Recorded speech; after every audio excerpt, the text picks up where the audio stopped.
ان دونوں جماعتوں نے جدوجہد جو ہے کس مسائل ہے، جب بھی ہم کرپشن کی بات کرتے ہیں تو جمہوریت کو خطرہ ہو جاتا ہے۔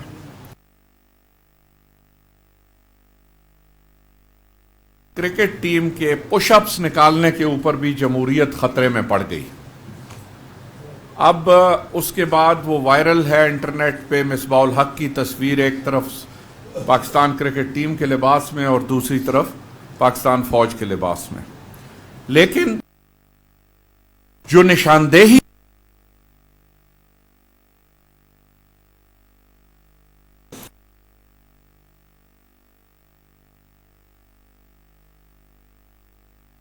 ان پہ گراں گزرتا ہے، جیسے کہ وہ پاکستان فوج کی تعریف نہیں کر رہا، ہندوستان کی فوج کی تعریف کر رہا ہے۔ یہ بدقسمتی ہے کہ حکمران جماعت ایک ملک کی جو ہے اس کا یہ رویہ ہے پاکستان کی افواج کے بارے میں، جن افواج نے ہر موقع پہ پاکستان کا دفاع کیا ہے۔ ہم کل کے اس انسیڈنٹ کی بھی پرزور مذمت کرتے ہیں۔ اگر کرکٹ ٹیم والوں کو پاکستان فوج نے ٹریننگ دی تو وہ اس لیے دی کہ کرکٹ ٹیم نے ریکویسٹ کی تھی، اور اگر ریکویسٹ کرنے کے بعد کچھ سمبلز ہوتے ہیں، ان سمبلز کی اگر لوگ تعریف کرتے ہیں تو میں نہیں سمجھتا کہ اس میں کوئی ایسی چیز ہے جس پہ حکومت کے افراد کو اتنا سیخ پا ہونا چاہیے تھا۔ آج سانحہ کوئٹہ کے بارے میں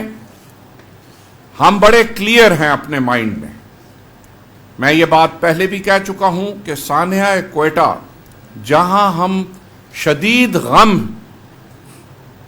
میں برابر کے شریک ہیں بلوچستان کے عوام کے، وہاں جتنے پاکستانی شہید ہوئے اور جتنے زخمی ہوئے ان کی فیملیز کے ساتھ ہم کھڑے ہوئے ہیں، لیکن دو باتیں جو بڑے دکھ سے میں بیان کرتا ہوں کہ وزیر اعظم پاکستان کے کوئٹے کے دورے پہ جو خرچہ آیا وہ کروڑہا روپے کا خرچ تھا، لیکن جو شہداء تھے ان کی باڈیز کو ٹرانسپورٹ کرنے کے لیے بلوچستان حکومت کے پاس اور حکومت پاکستان کے پاس وسائل نہیں تھے، اور آپ نے دیکھا کہ باڈیز کو پرائیویٹ گاڑیوں، پبلک ٹرانسپورٹ کی ہائی ایس ویگنوں کی چھتوں پہ باندھ کے کفن لے جائے گئے۔ یہ نہ صرف حکومت بلوچستان بلکہ حکومت پاکستان دونوں کے منہ پہ تماچا ہے، اور صرف اس بات پہ اس حکومت کی معزولی ہو جانی چاہیے۔ جو حکومت اپنے شہداء کی باڈیز کو ٹرانسپورٹ کرنے کی صلاحیت نہیں رکھتی یا حس نہیں رکھتی، یہ اتنے ظالم اور بے حس لوگ ہیں کہ بلوچستان پولیس کے سینئر اہلکاروں کو سب کو ملازمتوں سے سبکدوش کر دینا چاہیے اس بات پہ کہ ان کے اپنی پولیس کے سپاہی اگر اس طریقے سے گھروں کو بھیجے جاتے ہیں دفنانے کے لیے۔ اس کی ہم پرزور مذمت کرتے ہیں اور امید کرتے ہیں کہ اس کی ایک انکوائری ہوگی انڈیپینڈنٹ کہ ایسا کیوں ہوا۔ سیکیورٹی لیپسز ہوئے، اس کی وجہ یہ ہے کہ نیشنل ایکشن پلان کو ادھورا چھوڑ دیا گیا ہے۔ نیشنل ایکشن پلان کو پاکستان مسلم لیگ نواز نے خود کمپرومائز کیا ہے۔ کیا آپ لوگوں کو یاد ہے کہ پچھلے چند ماہ سے کوئی ایپیکس کمیٹی کی پنجاب میں میٹنگ ہوئی ہو؟ جب تک سہولت کار دہشت گردوں کے موجود ہیں تب تک دہشت گردی اس ملک سے ختم نہیں ہو سکتی۔ ہم بارہا یہ کہہ چکے ہیں، رمضان شوگر ملز میں جو ویزے ایشو کیے گئے اس پہ بھی آج کی گیدڑ بھبکیاں جو ہیں، محترم شہباز شریف صاحب نے جو چیلنج کیا ہے کہ وہ مقدمہ کریں گے، اسی طرح کا مقدمہ ہمیں چیلنج کیا گیا تھا کہ رمضان شوگر ملز کے معاملے میں ہم پہ دائر کیا جائے گا۔ ہم ابھی تک انتظار میں ہیں کہ ہم کو وہ لیگل نوٹس کب ملتا ہے تاکہ ہم وہ شواہد منظر عام پہ لا سکیں اور پاکستان کی عوام کو بتا سکیں کہ کس طرح کے ویزے ہندوستان میں ہندوستانیوں کو ایشو کیے گئے اور ان کا کیا استعمال کیا جا رہا ہے۔ آج ہم اپنے ساتھیوں کو ویلکم کہتے ہیں، چونکہ محترم عمران خان صاحب کی بات ہو چکی تھی ڈاکٹر محمد طاہر القادری سے، اور ڈاکٹر صاحب نے اپروول دے دیا تھا کہ ہم 2 تاریخ کا جو احتجاج ہے پاکستان تحریک انصاف کا حکومت پاکستان کے خلاف پیناما لیکس کے معاملے میں، پرسوں آئی ایم ایف کی جو ہیڈ ہیں کرسچین لیگرینڈ، انہوں نے بھی جاتے ہوئے اسحاق ڈار صاحب کے ساتھ بیٹھے ہوئے کہا کہ پیناما لیکس کی مکمل تفتیش بہت ضروری ہے تاکہ ملزموں کو اور جو ملوث افراد ہیں ان کو کیفر کردار تک پہنچایا جائے۔ یہ مطالبہ ہے پاکستان عوامی تحریک کا، پاکستان تحریک انصاف کا۔ تحریک احتساب کا یہ معنی ہے کہ پاکستان میں ایک ٹرانسپیرنٹ، اوپن اور ایکسپیڈینٹ انویسٹیگیشن ہو تاکہ پیناما لیکس کے سب چہروں کو بے نقاب کیا جا سکے۔ ہماری دانست میں وزیر اعظم اور ان کے اہل خانہ پہلے سے ہی مجرم ہیں۔ ایک انٹرنیشنل انویسٹیگیشن نے یہ فیصلہ کیا جس کے جواب میں ان کی فیملی کے ہر ممبر کا بیان مختلف تھا۔ ان کی بیٹی کا بیان مختلف تھا، دونوں بیٹوں کے بیان مختلف تھے، ان کی زوجہ محترمہ کا بیان مختلف تھا، اور وزیر اعظم پاکستان نے فلور آف دا ہاؤس پہ جو گفتگو کی، اپروو ہو چکا ہے کہ انہوں نے فلور آف دا ہاؤس پہ جھوٹ بولا۔ تو ہماری نظر میں یہ کیس فیصلہ ہو چکا ہے اور وزیر اعظم پاکستان کے پاس یا تو مکمل انکوائری کروانے اور یا استعفیٰ دینے کے علاوہ کوئی چارہ نہیں ہے۔ ماڈل ٹاؤن کا معاملہ 2 سال سے لٹکا ہوا ہے، اس پہ پیش رفت نہ ہونے کے برابر ہے۔ کل ہائی کورٹ نے جسٹس باقر نجفی کی رپورٹ کے بارے میں وہ جو کہتے ہیں کفر ٹوٹا خدا خدا کر کے 8 ماہ کے بعد ایک نیا کمیشن بنایا ہے یا ایک نیا بینچ تشکیل دیا ہے،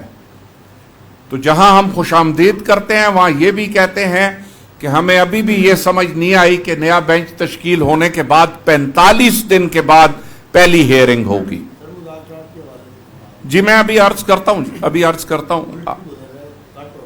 اچھا اللہ مالک ہے، بلیٹن میں بھی آ جائے گا، خیر ہے کوئی نہیں۔ تو ہماری آج بات چیت جو ہوئی ہے، میں وہ ماڈل ٹاؤن کی بات مکمل کر کے، تو ہمیں امید کا دامن تو انسان کبھی بھی نہیں چھوڑتا، لیکن جس طریقے سے دہشت گردی کی عدالت اور جس طریقے سے باقی عدالتیں ان معاملات کو لے کے چل رہی ہیں، تو ہم بہت زیادہ پر امید نہیں ہیں۔ وہ سپریم کورٹ جہاں ایک مرے ہوئے انسان کو ایک جرم سے بری کر دیا جاتا ہے اور کوئی پوچھ گچھ نہیں، کوئی انویسٹیگیشن نہیں، ان عدالتوں کے آگے ہم پیش ہیں۔ ہمارا فرض ہے پاکستانی ہونے کے ناطے کہ پیش ہوں، لیکن امید بہت ہی مبہم امید کے ساتھ ہم پیش ہو رہے ہیں۔ ایک بات آخری میں مذاکرات کے بارے میں، چونکہ ہماری پارٹیوں کا اکثر دونوں پارٹیوں کی ہمیشہ سے ڈسکشنز میں جو بھی بات رہی ہے، ہماری سوچ، ہمارا موقف اور ہمیشہ ہماری جو پریکٹیکل ویژن ہے وہ ایک دوسرے سے بہت زیادہ ہم آہنگ ہوتی ہے، لیکن چونکہ ایک بہت بڑا ایونٹ ہونے جا رہا ہے، ہم نے اپنے بھائیوں سے کچھ چیزوں پہ استفسار کیا۔ اب اس میٹنگ کے بعد انشاءاللہ ہماری اپنی کور کمیٹی کی میٹنگ ہوگی۔ انہوں نے جو اپنا پلان ہمارے سامنے رکھا ہے وہ ہم اپنی کور کمیٹی کے سارے ممبران کو ایکسپلین کریں گے۔ اس کے بعد شام کو میری قائد انقلاب ڈاکٹر محمد طاہر القادری سے ڈیٹیل گفتگو ہوگی۔ انشاءاللہ تعالی اس کے بعد جو فیصلہ ہم لوگ کر لیں گے، کہ یہ فیصلہ تو قائد انقلاب نے آلریڈی کر دیا کہ ہم لوگ پی ٹی آئی کے ساتھیوں کے ساتھ کھڑے ہیں، لہٰذا اس پہ تو گفتگو ہونی نہیں ہے، صرف جو تفاصیل ہیں ان کے اوپر گفتگو ہونی ہے۔ وہ انشاءاللہ تعالی شام تک ہمارے مذاکرات یہاں مکمل ہو جائیں گے۔ کل ہماری پھر سب لوگوں کی ملاقات ہے، لال حویلی میں خان صاحب بھی تشریف رکھتے ہوں گے، چودھری سرور صاحب بھی ہوں گے، میں نے بھی جانا ہے، شیخ رشید صاحب بھی ہوں گے، تو اس پلان کو انشاءاللہ تعالی حتمی شکل دے دی جائے گی۔ ایک سیکنڈ بس، میرا ایک آخری پوائنٹ ہے۔ آلریڈی حکومت کی بوکھلاہٹ کا نتیجہ جو ہے وہ آپ نے دیکھ لیا ہے، ملتان تک سے پولیس انہوں نے منگائی ہے، سندھ حکومت سے ریکویسٹ کی ہے آرمرڈ وہیکلز کے لیے، کنٹینر وہاں لگائے جا رہے ہیں اسلام آباد میں۔ ایک دفعہ پھر 2014 والا سما بن رہا ہے۔ ہم حکومت کو وارننگ دیتے ہیں کہ اگر ان کا خیال ہے کہ جب ماڈل ٹاؤن ہوا تھا اس سے ہمارے ورکر دہشت زدہ ہو جائیں گے تو یہ ان کی خام خیالی ہے۔ ہمارا ورکر آج بھی اسی طرح پرعزم ہے۔ انشاءاللہ تعالی جب ہم نے ایک فیصلہ کیا ہے اس فیصلے پہ ہمارا ہر ورکر تا دم مرگ جد و جہد کے لیے تیار ہے۔ اوکاڑا میں صدر پیٹ کے گھر چھاپا مارا گیا ہے، گجرانوالا میں، جھنگ میں، سیالکوٹ میں، ساہیوال میں اور ڈسکا میں۔ ان شہروں کا میں آپ کو بتانا چاہتا ہوں، یہاں کیا کہتے ہیں ریڈز ہوئے ہیں۔ ہم حکومت کو وارننگ دیتے ہیں اور عدالتوں کو کہتے ہیں کہ خاموش تماشائی نہ بنے رہیں۔ اگر اس موقع پہ عدالتوں کو یہ ریڈز نظر نہیں آئیں گے، بعد میں یہ کہیں گے کہ جی تشدد ہو گیا، تو تشدد ہونے سے پہلے تشدد کو روکنا ہوتا ہے، تشدد ہونے کے بعد مگر مچھ کے آنسو بہانے کا کوئی فائدہ نہیں ہے۔ ایڈمنسٹریشن کو بھی ہم وارننگ دیتے ہیں کہ اگر وہ چاہتے ہیں کہ پھر سے تشدد ہو تو پھر اس دفعہ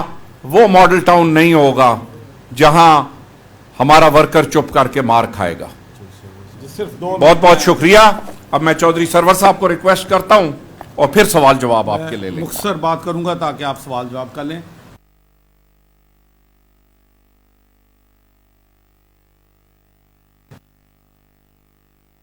ساتھ پارٹنرشپ میں کام کیا ہے اور اب بھی انہوں نے بھرپور طریقے سے ہمارا جو 9 نومبر کا احتجاج ہے اس میں شرکت کا فیصلہ کیا ہے۔ باقی موڈلٹیز ہیں وہ انشاءاللہ ہم ڈیلی ملیں گے اور آپس میں طے کرتے رہیں گے۔ میں ایک تو جی کوئٹہ کا جو ثانیہ ہے وہاں پر یکے بعد دیگرے چند واقعات ہوئے ہیں جس کی جتنی بھی مذمت کی جائے کم ہے، اور ہم اس مشکل کی گھڑی میں بلوچستان کے عوام کے ساتھ ہیں، ہماری ہمدردیاں ان کے ساتھ ہیں، اور ہم امید کرتے ہیں کہ جو بھی لوگ اس کے ذمہ دار ہیں ان کو کیفر کردار تک پہنچایا جائے گا۔ اور دوسرا، ہم نے ہمیشہ سے یہ کہا ہے کہ یہاں پر جو شہداء ہیں ماڈل ٹاؤن کے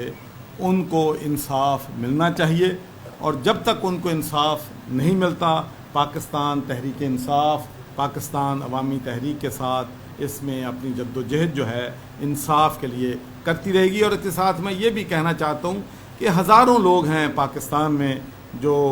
ڈیلی قتل ہوتے ہیں، ان کے ساتھ ظلم ہوتا ہے، لیکن ان کو انصاف نہیں ملتا۔ ہمیں ایک ایسے معاشرے کے لیے جد و جہد کرنی چاہیے جس میں ہر شخص جو ہے اس ملک میں، چاہے وہ غریب ہے چاہے وہ کمزور ہے، اس کو انصاف مل سکے۔